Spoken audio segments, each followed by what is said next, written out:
Hi again, fellow unlicensed thinkers. It's time to talk about New Year's resolutions. Imagine yourself keeping your New Year's resolution. Well, that's one thing. But really today I'm going to talk about two methods to increase your chances of keeping those resolutions and keeping yourself on track. But before we get to those, if you could hit that like button for me, I can't quite reach it from here. Thank you very much. So I'll save the second one for a little bit later in the video. But the first one I want to talk about is a somewhat counterintuitive way to think about success in your New Year's resolution. So we often think, I decided to eat better.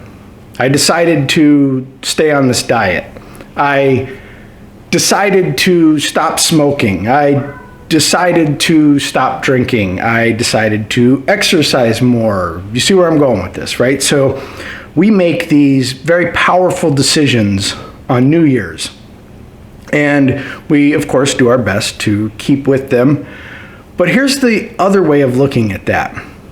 And that has to do with deciding to fail at your New Year's resolution. And so you think, well, why would I want to decide to fail? Yeah, that's a good question. Why would you want to decide to fail? God, I can't get those words out. Working on getting a little cooperation with my mouth here. All right, so when it comes to all these common things that we think about with New Year's resolutions, let's say you're a smoker, or maybe you know someone who's a smoker so you can relate, but I smoked for years, that's why I bring this one up.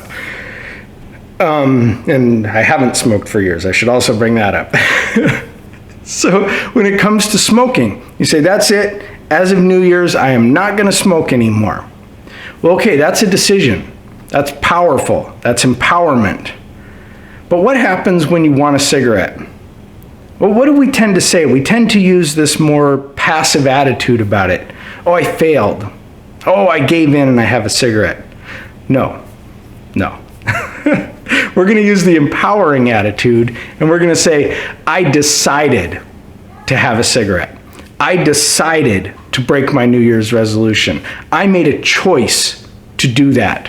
When it comes to drinking, okay, so I was out in the situation and this and that. Oh, no, that's not acceptable. I decided to put myself in that situation where I knew I was going to be prone to drinking, and I decided in that situation to have a drink.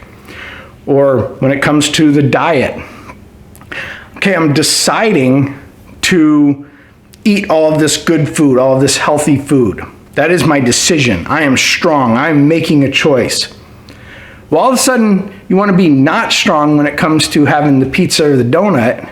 You want to say, well, I'm not strong. It was just, I just failed and I gave in and I was weak and I was out with friends and so and whatever. No, you knew you made that New Year's resolution to eat better. You knew that. There's no doubt about it. That was you. You decided that. You said, I am going to eat better this year. And then you also decided to break that diet and to eat poorly. This was your decision. And this sounds harsh, but it's actually wonderful, because if you can give yourself the power of choice and decision, then you understand that that power is all in your hands, that is all you, that you are making these choices. You are empowered. You are capable. You can decide to do all of these things. You can decide to feel the feelings of pride for sticking with your New Year's resolutions, or you can decide to feel the feelings of shame for not sticking with it, the feelings of guilt. That is all your decision. So I think I beat that horse enough. You are empowered. You make these choices. You make these decisions.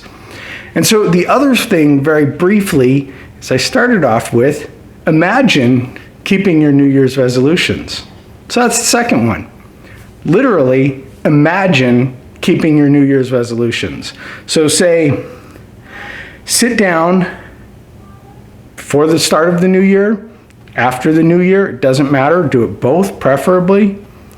Think about, how does it feel to not be a smoker anymore? How does it feel to be proud of having given up that habit? How does it feel to not drink anymore? How does it feel when I can say, I choose to be present for all of my life?